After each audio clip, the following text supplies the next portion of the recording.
खमंग असे भिजवलेल्या चण्याचे वडे बनवतोय। चवीला उत्कृष्ट लागतात आणि नाश्त्यासाठी बेस्ट ऑप्शन आहे। नेहमी पोहे वगैरे खाऊन कंटाळा येतो, तर आपण त्याच्याऐवजी हे करू शकतो आणि सोपी पण आहे। तर मी 2 वाट्या भिजवलेले चणे घेतलेले आहेत।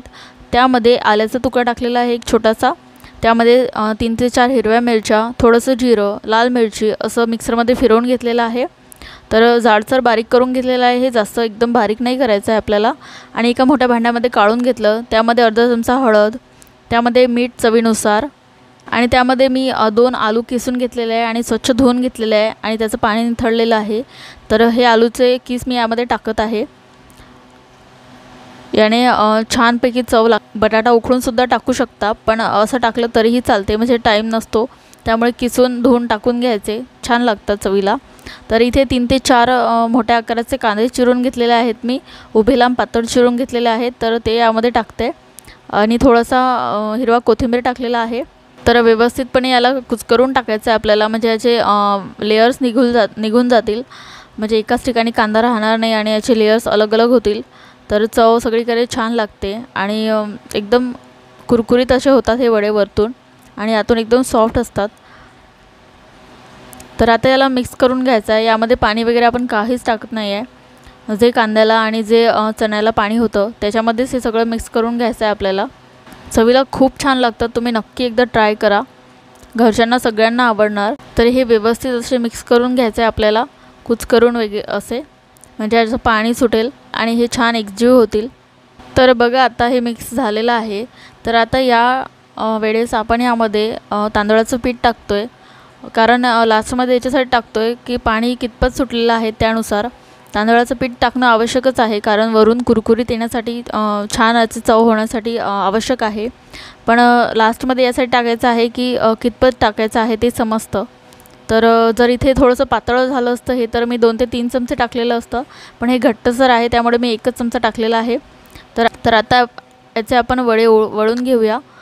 तर आधी व्यवस्थितपणे प्रेस करून घ्यायचं आहे, लाडूसारखं करून घ्यायचं आहे, नंतर याला आपण चापट शेप असा देऊया। तर सगळ्या याचे एकसाथच वडे आपण याचे वळून घेऊया, म्हणजे तळायला सोपी जातं आणि हात परत भरत नाही।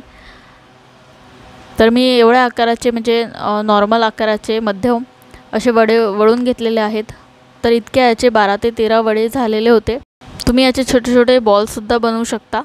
तर याचे इतके वडे झालेले आहेत, तर हे 13 ते 14 वडे आहेत। तर दिसायलासुद्धा आताच छान दिसत आहेत, तळल्यानंतर अजूनच छान दिसतात। तर मी तेल गरम करायला ठेवलेलं आहे, गरम तेलामध्ये हे वडे टाकून घेऊया आपण, जेणेकरून हे तेल पिणार नाही आतमध्ये, म्हणजे ऑइली होणार नाही, तेलकट होणार नाही। तर गरम तेलामध्ये हे वडे टाकून घेतो आहे आणि थोड्या वेळाने, म्हणजे 2 ते 3 मिनटं झाल्यानंतर मध्यम आच करायची आहे, जेणेकरून आतपर्यंत हे सेकले जातील। याला थोडा टाईम लागतो, म्हणजे 5 ते 6 मिनटं लागू शकतात पूर्णपणे वडे व्यवस्थित तळण्यासाठी। याला पलटून घ्यायचे आहे थोड्या वेळाने। आता हे वडे व्यवस्थित झालेले आहेत, कुरकुरीत असे तयार आहेत होऊन। तर आपण याला काढून घेऊया आणि हे लगेच न खाता 1 मिनिटाने खा, म्हणजे गरम पण राहतात आणि व्यवस्थितपणे खाल्ले जातात। आताच जर खाल तर एकदम गरम असतात आणि चवसुद्धा समजत नाही। तर 1 मिनिटाने खा, तर याची चव अजून छान लागते। तर आता दुसरी बॅचसुद्धा आपण तळून घेऊया।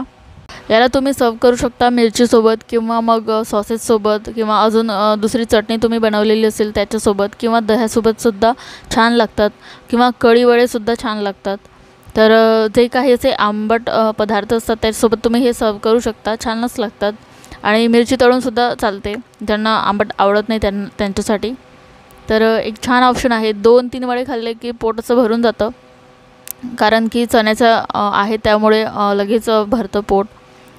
तर मुलांना डब्यावर द्यायसाठी पण चांगला ऑप्शन आहे सकाळी, म्हणजे मुलांच्या शाळा असतात सकाळी, तर लवकरच होतात हे वडे, तयार होतात लवकर होऊन। याचे तुम्ही पण डब्यात देण्यासाठी मुलांनी खाल्ले पाहिजे, त्यासाठी त्याला तुम्ही मधातून कापून कट करून त्याच्यावर व्यवस्थितपणे सॉस टाकून देऊ शकता, किंवा मग वेगळं सॉस देऊ शकता। तसे चण्याची भाजी किंवा चण्याची उसळ मुलं खात नाहीत, टाळतात, तर तुम्ही अशा पद्धतीने त्यांना चणे खाऊ घालू शकता। तर आता हे वडे तळून घेतलेले आहे मी, इतकेच वडे तळते, कारण बाकीचे ज्यांना जसे लागेल तसे तळणार, कारण गरम राहतील। तर बघा आता मी एवढे वडे तळून घेतलेले आहे, त्याला मी सर्व केलेलं आहे टोमॅटो सॉससोबत. तर मी हे कॅचअप घरीच बनवलेलं आहे टोमॅटोचं. तर याची लिंकसुद्धा मी डिस्क्रिप्शनमध्ये देऊन देते, तुम्ही जाऊन बघू शकता. चवीला खूपच छान लागते हे कॅचअप. घरी बनवलेलं आहे त्यामुळे हेल्दी पण आहे, यामध्ये कोणतेच प्रिझर्वेटिव्ह वगैरे नाही आहेत. तर बघा, हे आतून असे दिसतात, खूपच छान लागतात आणि वरून एकदम कुरकुरीत आहेत आणि खायला एकदम खमंग आहेत आणि ऑइली अजिबातही नाही आहेत. तर तुम्ही नक्की घरी ट्राय करा आणि मला कमेंटमध्ये सांगा कसे झाले होते. व्हिडिओ आवडला असेल तर लाईक, शेअर, सबस्क्राईब. तर भेटूया नेक्स्ट व्हिडिओमध्ये.